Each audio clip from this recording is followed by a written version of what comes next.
Good afternoon, all of you. In last lecture, we discussed the period of infectivity, then disease carrier, then channels of infection, and last is a mode of infection. In mode of infection, we discussed the three mode of infection, that is the direct, indirect, and carrier. Now, we discuss the next topic of epidemiology, that is the immunization. So first question arrive, what is immunization? So the immunization is a process of artificially inducing immunity or providing a protection from disease. immunization क्या है? एक process है जो कि artificially induce करते हैं immunity, artificially increase करती है immunity by the process of, या फिर तो न्यूट्रिटिव मेजर्स के साथ वो इंक्रीज करेगी इम्यूनिटी, या तो फिर पर्टिकुलर वैक्सीन देकर हम इम्यूनिटी बिल्डअप कर सकते। तो ये जो इम्यूनाइजेशन है, ये इम्यूनाइजेशन क्या है? एक ऐसी आर्टिफिशियल प्रोसेस है कि यहाँ पर इम्यूनिटी इंड्यूस की जाती, इंक्रीज की जाती और प्रोवाइड प्रोटेक्शन। ये किसके लिए होती है? वो प्रोवाइड करती है प्रोटेक्शन फॉर द डिसीज से, ठीक है। डिसीज से बचने के लिए या फिर डिसीज के प्रोटेक्शन करने के लिए ये इम्यूनाइजेशन हम करते, ठीक है। So next is active immunity towards a certain diseases is an important preventive measures. Active immunity towards a certain diseases, यानी कि जो एक्टिव इम्यूनिटी होती है पर्टिकुलर डिसीज़ के दौरान, वो प्रिवेंटिव मेथड में इम्पॉर्टेंट है, ठीक है। Then schedule for a various diseases for a purpose of immunization is mention below. Particular disease के लिए कौन सी वैक्सीन लेना है, उसके डोजेस कितने हैं, क्राइटेरिया क्या है, ये सब इस टेबल में दी गए हैं। तो वन बाय वन हम यहाँ पर डिस्कस करेंगे।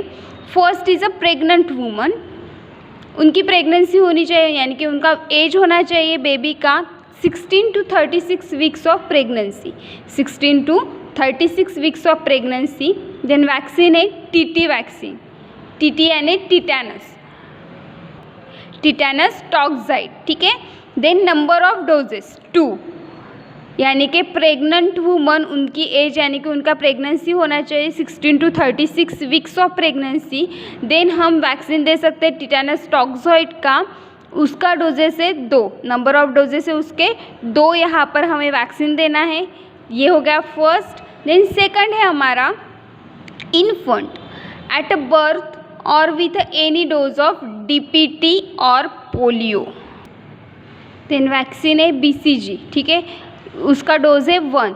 तो ये जो इन्फेंट है एट अ बर्थ और with any dose of DPT यानी डायप्थेरिया पर्ट्यूसिस टिटेनस, DPT यानी डायप्थेरिया पर्ट्यूसिस टिटेनस का, या फिर कोई पोलियो का अगर वैक्सीनेशन हुआ है इन्फेंट में, या तो फिर एट अ बर्थ में अगर उसका वैक्सीनेशन किया जा रहा है, तब ये वैक्सीन यानी कि BCG का वैक्सीन यहाँ पर दिया जाता है। तो BCG यानी BCG का लॉन्ग फॉर्म क्या है? बैसिलस कालमिटी ग्यूरिन, बैसिलस कालमिटी ग्यूरिन करके एक वैक्सीन होता है, ये यहाँ पर दिया जाता है। उनका नंबर ऑफ डोजेस है 1, इन्फेंट में उसका नंबर ऑफ डोजेस है 1।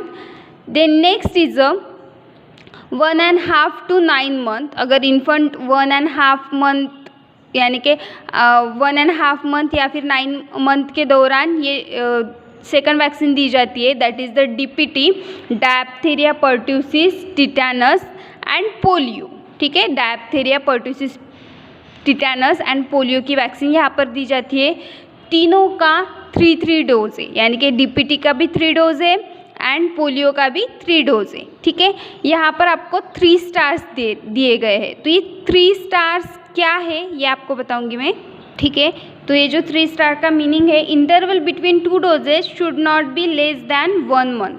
ये जो इंटरवल है तीनों डोजेस का, वो 1 मंथ के लेस नहीं होना चाहिए, अबाउ 1 मंथ का उसका ड्यूरेशन होना चाहिए। 1 डोज दिया 1 तारीख को, 1 जनवरी को 1 डोज दिया, तो सेकंड डोज 2 फरवरी के बाद ही होगा, ठीक है। Then next is 9 to 12 month, 9 to 12 month measles की वैक्सीन है 9 to 12 मंथ्स, उसका डोज है 1। Then next is children 18 to 24 month. 18 to 24 month के जो चिल्ड्रन हैं उनको डीपीटी और पोलियो दी जाती है, एक उनका डोजेस होता है। डीपीटी यानी diphtheria, pertussis, tetanus and polio की वैक्सीन दी जाती है। Then next is 5 to 6 year DT यानी डायप्थीरिया, टिटानस। यहाँ पर 2 ही ड्रग है। ये जो डीपीटी था यहाँ पर 3 ड्रग का कॉम्बिनेशन में यहाँ पर वैक्सीनेशन होता है, जैसे कि मैंने कम्युनिकेबल डिसीज़ में पढ़ाया था। डायप्थीरिया, पर्ट्यूसिस एंड टिटानस, तीनों डिसीज़ का वैक्सीनेशन यहाँ पर हो जाएगा। बट ये जो डीटी है ये हो गया हमारा डायप्थीरिया एंड टिटानस, यहाँ पर पर्ट्यूसिस नहीं है। तो इनका डोज है यहाँ पर 1 डोज, ठीक है। 5 to 6 ईयर चिल्ड्रंस के लिए डायप्थीरिया और टिटानस का डोज है 1 डोज। देन 10 ईयर्स के चिल्ड्रंस को है टीटी यानी टिटानस टॉक्सॉइड, ठीक है, उनका भी 1 डोज है, ठीक है। देन 16 ईयर का भी टिटानस टॉक्सॉइड, उसका भी 1 डोज। ये हो गया हमारा इम्यूनाइजेशन, ठीक है। इम्यूनाइजेशन की जो वैक्सीन्स होती है बिल्डअप करने के लिए, तो वो चार्ट में बताया है कि ऐसे ऐसे वैक्सीन दी जाती है, उनका इंटरवल कितना होता है, उनके नंबर ऑफ डोजेस कितने होते हैं, कौन से वैक्सीन दिए जा रहे हैं, तो ये सब इसमें डिस्कस किया। Then next is notification. Notification of disease is one of the preventive measure to control a spread of disease। ये जो नोटिफिकेशन ऑफ डिसीज़ होते हैं यानी कि नोटिफाई करके जो डिसीज़ आते हैं वो preventive measures to control a spread of disease, ये one of the preventive measures है। ये प्रिवेंटिव मेजर्स है to control a spread of disease. Notification indicates immediate intimation regarding occurrence of every case of infectious disease to the municipal medical officer of health or district medical officer of health, ठीक है। ये जो notification है ये indicate करते हैं immediate intimation regarding occurrence of disease, यानी कि इमीडिएट एक्शन की जाती है यहाँ पर, या फिर इमीडिएट इंटीमेशन दी जाता है इन्फेक्शियस डिसीज़ के साथ। यानी कि एक आदि अगर पर्सन को इन्फेक्शियस डिसीज़ हुआ, एवरी केस में कोई भी डिसीज़ हुआ, तो वो जो इन्फेक्शन स्प्रेड हो रहा है या फिर इन्फेक्शन उसमें जो यानी कि सिम्टम्स उसमें दिखाई दे रहे हैं, तभी वो इंटीमेशन दे देते हैं म्यूनिसिपल मेडिकल ऑफिसर को या तो फिर हेल्थ और डिस्ट्रिक्ट मेडिकल ऑफिसर को, ठीक है। Then next is following are advantages of a prompt notification, ठीक है। इसके नोटिफिकेशन के एडवांटेजेस भी यहाँ पर दिए। तो first advantages is it enables the authorities to isolate the patient, to treat him and do necessary disinfection, ठीक है। ये क्या करते हैं, इनको अथॉरिटी रहती है टू आइसोलेट द पेशेंट को आइसोलेट करने की इसको अथॉरिटी रहती है। Then treat him and do necessary disinfection, यानी कि ट्रीट करना है उनका, यानी कि वो डिसीज़ कैसा प्रिवेंट करना है ये भी वो करेंगे, या फिर वो कैसे डिसइंफेक्शन करेंगे इस पेशेंट को, ये भी उसकी ट्रीटमेंट में आएगा। Then next advantages is it helps to prevent the spread of infection by promptly taking a measures and thus safeguard the rest of community by inoculation, ठीक है, दैट इज़ द वैक्सीनेशन। ये help करता है, ये जो notification है ये help करता है to prevent a spread of infection, ठीक है। ये प्रिवेंट करता है स्प्रेड ऑफ इन्फेक्शन को, रोकता है। Then promptly taking a measures and thus safeguard the rest of community by inoculation, that is the vaccination. और रेस्ट ऑफ जो कम्युनिटी है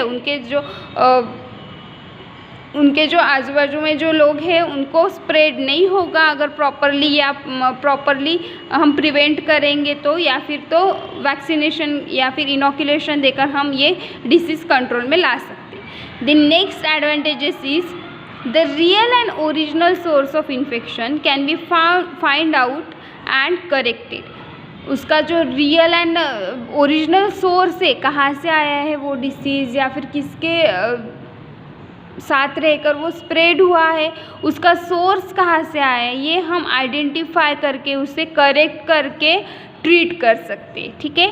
next is it enables to control the spread of infection through school or other center by excluding members of infected household, ठीक है।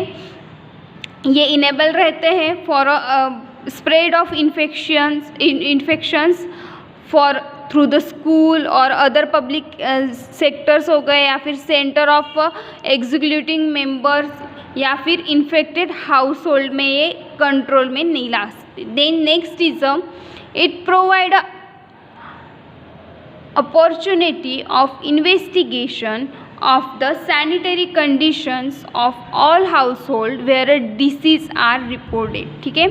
ये क्या करते हैं, opportunity देते हैं for investigation of sanitary condition, यानी कि वो जो जिसके हाउस होल्ड में ये डिसीज़ हो रहा है तो वो सैनिटाइजेशन अच्छे से कर रहे हैं या नहीं, या फिर इन्वेस्टिगेशन करते हैं उसकी, या फिर डिसीज़ अगर रिपोर्ट हुआ तो उनको कैसे सैनिटाइज करना है, उसकी सैनिटरी कंडीशंस क्या है, ये सब वो इंफॉर्मेशन प्रोवाइड करते हैं। The next is it gives a chance to watch for a suspicious potential cases, और ये क्या करते हैं, चांस देते हैं to watch the suspicious potential cases, जो यानी कि सिम्टम्स में है या फिर आपको सस्पेक्ट रख रहा है कि नहीं ये पर्सन को होगा ये डिसीज़, तो ऐसे पर्सन पर वॉच करने का ये नोटिफिकेशन चांस देते हैं, ठीक है। ये हो गया हमारा नोटिफिकेशन। तो नोटिफिकेबल डिसीज़ कौन से है, first is cholera, small pox, chicken pox, plague, enteric fever, dysentery, diphtheria, mumps, tuberculosis, scarlet fever, leprosy, influenza, whooping cough, cerebrospinal fever, then sprue, measles, yellow fever, typhoid etcetera, ये है notifiable disease, ठीक है। Okay, then next is isolation.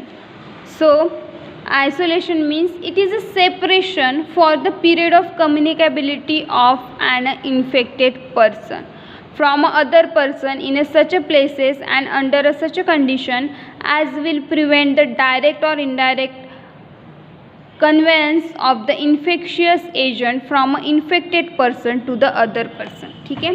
Isolation आपने अभी सुना ही होगा, जब से कोरोना आया है तब से आपने आइसोलेशन, क्वारंटाइन, ये सब वर्ड्स आपने सुनी होगी।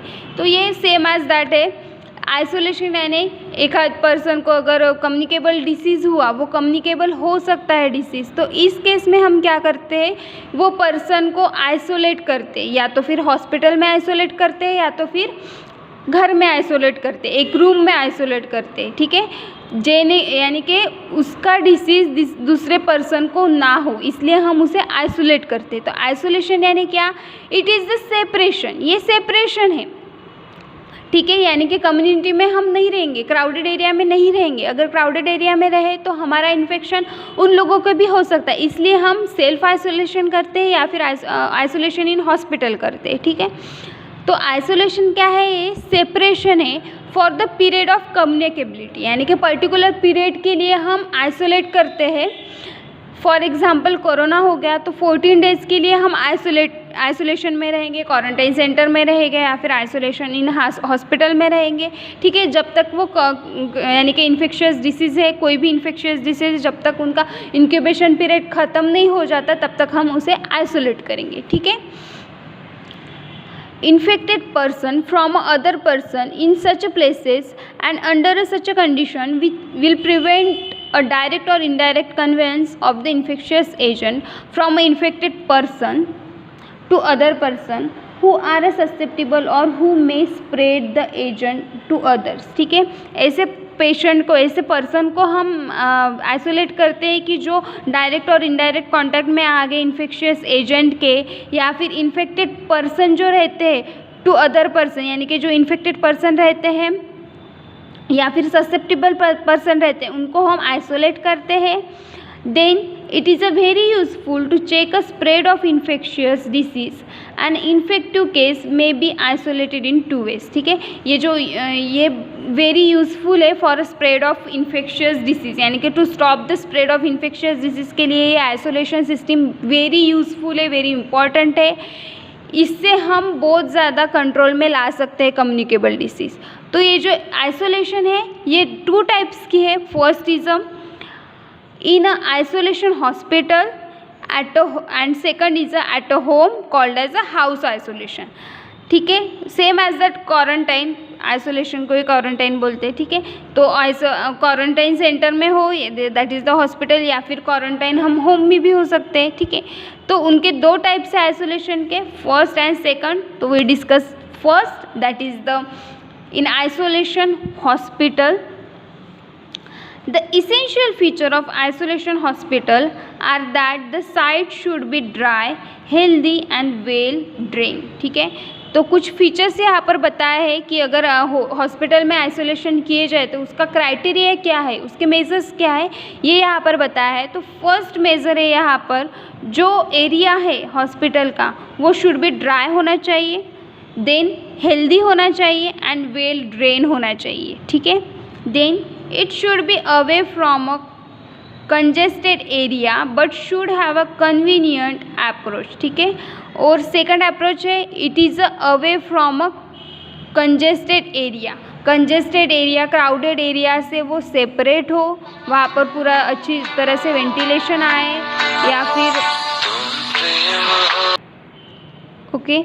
Then next is a separate wards should be provided for a different infectious disease. ठीक है, सेपरेट वार्ड्स होने चाहिए हॉस्पिटल में. अगर आइसोलेशन हुआ तो सेपरेट वार्ड्स होने चाहिए कम्युनिकेबल डिसीज़ के लिए, पर्टिकुलर डिसीज़ के लिए, कोरोना के लिए separate ward, then other communicable disease है उसके लिए सेपरेट वार्ड्स, ऐसे सेपरेट वार्ड्स होने चाहिए. Then next is each patient should have 144 square feet floor space and 600 cubic feet of a fresh air per hour. पर patient के लिए, each patient के लिए यहाँ पर फ्लोर स्पेस होनी चाहिए 144 स्क्वायर फीट, एंड जो एयर का पर हावर एयर होनी चाहिए 6000 क्यूबिक फीट. ठीक है, तो ये इसका क्राइटेरिया है फॉर द हॉस्पिटल के लिए. Then next criteria is there should be proper arrangement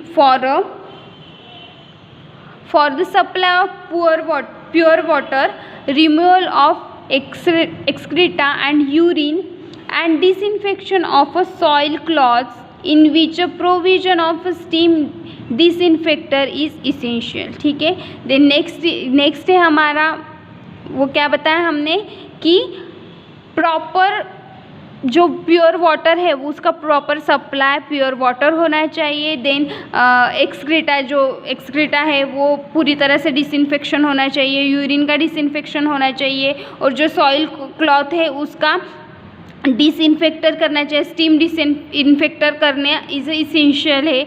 ये कुछ क्राइटेरिया बताया है for the isolation for the hospital के लिए. Then next is at a home called as a house isolation. House में जब हम आइसोलेशन करते हैं तो उसके क्राइटेरिया क्या है वो हम देखेंगे. Isolation is done in a patients own private houses, following care should be taken. Own private house में अगर आइसोलेशन किया जाए तो उसके फॉलोइंग मेजर्स है. First is the sick room should be detach, preferably in upper story. ठीक है, ये जो सिक रूम है यानी कि सिक पेशेंट है उसकी जो रूम है वो यानी कि शुड बी डिटैच प्रीफरेबली ना अपर स्टोरी में, यानी अपर एरिया में अगर हुआ तो बहुत ज़्यादा बेटर है. Then next is the all unnecessary furniture should be remove. उस रूम में अगर अननेसेसरी फर्नीचर्स हो गए तो वो रिमूव करना चाहिए, ये केयर हमें लेनी है.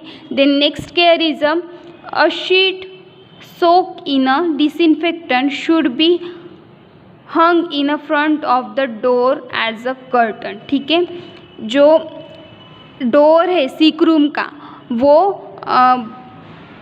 वो क्या करना है, हमें कर्टन यानी कि डिसइंफेक्टेंट कर्टन वहाँ पर अप्लाई करना है। एक शीट लेंगे, बेड शीट लेंगे, हम वो सोक करेंगे डिसइंफेक्टेंट में और इन फ्रंट ऑफ डोर के ऊपर हम एज अ कर्टन करके वो अप्लाई करेंगे। ठीक है, ये केयर भी हम ले सकते हैं। Then next care is the window should be kept as much as possible to ensure adequate ventilation. जो विंडो है वो पॉसिबल एडुकेट वेंटिलेशन वहाँ पर हो रहा हो विंडो से, ये हम चेक करेंगे। Then next is only attendant और nurses should be allowed to go in a sick room. Then next precaution हमें यहाँ पर लेनी है, नेक्स्ट केयर लेनी है कि जो सिक रूम है वहाँ पर ओनली अटेंडेंट्स यानी कि जो उनका ध्यान रख रहे हैं वो, या तो फिर नर्सेस, ये दोनों ही वहाँ पर जा सकते हैं, उनको ही अलाउ किया जाएगा। ठीक है। Then next is they must wash their hand in a some disinfectant solution before leaving the sick room. ठीक है, जब वो लिविंग रूम को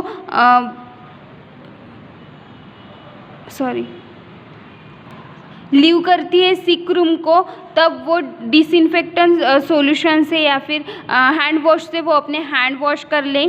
the next care is the attendant should be such that either they have had a disease or have acquired immunity by prophylactic inoculation। ठीक है, तो जो attendant है या फिर नर्सेस है वो ऐसी होनी चाहिए कि वो डिसीज से सफ़र हो गई हो या तो फिर acquired immunity bye prophylactic inoculation, यानी कि उनको उसकी इम्यूनिटी होनी चाहिए, यानी कि उसका acquire prophylactic inoculation that is the vaccination, या फिर तो उसने वैक्सीनेशन ली हो या तो फिर वो पहले से ही सफ़र की हो, ऐसे हम नर्सेस को या फिर अटेंडेंट को वहाँ पर रख सकते हैं। Then next is the soil clothes of the patient should be immerse in a disinfectant solution and afterwards boil. ठीक है, ये जो क्लॉथ है पेशेंट के वो हम पहले डिसइंफेक्टेंट सॉल्यूशन में डालेंगे, देन उसके बाद बॉयल वाटर में डालेंगे, यानी कि बॉयल वाटर उन पर डालेंगे, then after that we were use या फिर वो उनको हम हाथ लगा सकते हैं। ठीक है, then next is excreta and reminder of food should be received in a vessel containing a strong disinfectant solution and should be buried in the ground और बर्न अवे। ठीक है, जो एक्सक्रीटा है या फिर रिमेनिंग जो फूड है वो ऐसे रिसीव करेंगे हम वेसल में containing a strong disinfectant solution, ऐसे वेसल में हम रिसीव करेंगे, या तो फिर उसका झूठा हुआ फूड हो या फिर कुछ एक्सक्रीटा हो, तो वो हम स्ट्रॉन्ग डिसइंफेक्टेंट सॉल्यूशन में केप्ट करके उसको बर्न करेंगे। ठीक है, then next is anti fly and anti mosquito measures must be taken to exclude the flies and mosquitoes from the sick room। ठीक है, anti fly and anti mosquito measures वहाँ पर हम सिक रूम में लगाएंगे to prevent the flies and mosquito. Then next is the utensil must be disinfectant properly after taking them out of the sick room. जब हम sick room में कुछ utensils दे रहे हैं तो वो डिसइंफेक्टेंट करना है properly, then after that we will use.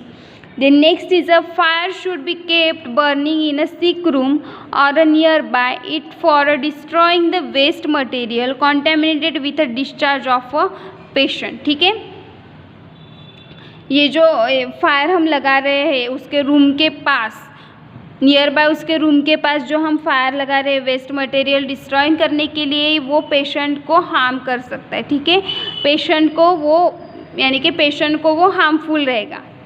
Then next is a visitor should not be allowed to enter the sick room. जो विजिटर्स है, जो मिलने के लिए आते हैं घर पर लोग, तो वो सिक रूम में ना जाए, उनको अलाउ नहीं किया जाएगा सिक रूम पर। Alternative they can speak through a curtain और विंडो, अदरवाइज वो कर्टन और विंडो से स्पीक कर सकते, बातें कर सकते, बोल सकते, बट सिक रूम में जाने के लिए मनाही है। ठीक है, then next is a Children and workers from the infected house should not be allowed to go to their respective institution। ठीक है, जो चिल्ड्रंस और वर्कर्स रहेंगे जो हाउस में, इन्फेक्टेड हाउस में, तो उनको परमिशन नहीं है टू गो देयर इंस्टीट्यूशन में जाने के परमिशन नहीं है उनको. Then next is after being out of danger of infection, the patient should be well washed and bathed thoroughly and given a complete charge of cloth before mixing with the other person. ठीक है, तो जब वो patient पूरी तरह से ठीक हो जाएगा, डेंजर ऑफ इन्फेक्शन यानी कि उसका इंक्यूबेशन पीरियड ख़त्म हो जाएगा, तब वो पेशेंट ने पूरा बात करना चाहिए, वॉश करना चाहिए, और जो कुछ भी क्लॉथ्स उसने यूज़ किए हैं वो पूरे डिसइंफेक्टेंट करके अच्छे से वॉश करना चाहिए. Then next is in case of death the dead body should be completely covered in a sheet soak in a carbolic solution and buried or cremated as soon as possible. ठीक है, इन case of यानी कि dead हो गई, अगर isolation के दौरान अगर एक आधी पर्सन की डेड हो गई ड्यूरिंग अ डिसीज़ की वजह से, तो वो डेड बॉडी जो है कम्प्लीटली कवर करनी चाहिए इन sheet soak in a carbolic solution की जो शीट आती है वहाँ पर उसको कवर करना चाहिए, कम्प्लीटली कवर करना चाहिए, और जितना जल्दी हो सके उतना जल्दी वो बर्न किया जाए या फिर क्रीमेटेड किया जाए as early as possible. Then next is the sick room should be thoroughly disinfected after having been vacated by the patient. ठीक है, जो sick room है वो पूरी तरह से डिसइंफेक्टेंट करना है जब वो पेशेंट बाहर निकल जाए या फिर उसका इंक्यूबेशन पीरियड कम हो जाए. ये हो गया हमारा आइसोलेशन एट अ होम. ठीक है, then next is hospital acquired infection. We will discuss in a next lecture. Thank you.